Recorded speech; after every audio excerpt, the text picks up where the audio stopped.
In the age of sword and shield, power wasn't hidden behind walls, it rode into battle on horseback.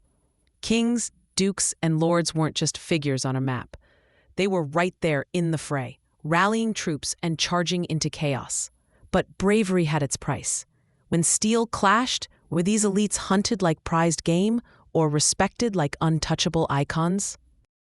Long before chivalry softened war's sharpest edges, ancient commanders knew the quickest way to end a battle. Cut off the head, literally.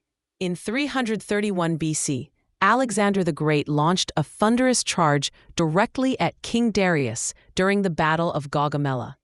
It wasn't about honor, it was strategy. Kill the leader, scatter the army. And it almost worked.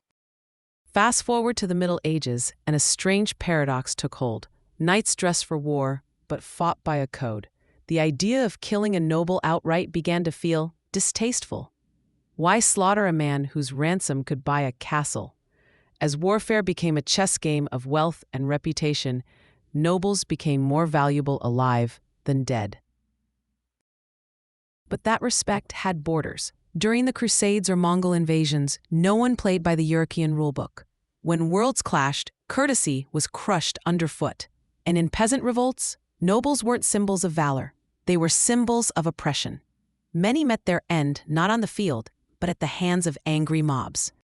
So, were nobles targeted in battle? Sometimes yes, and sometimes spared, depending on who was swinging the sword. From heroic duels to calculated captures, their fate often reflected the culture and chaos around them.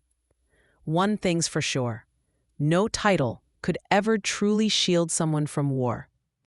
What do you think? Should nobles have been spared for ransom or treated like any other soldier? Share your thoughts in the comments.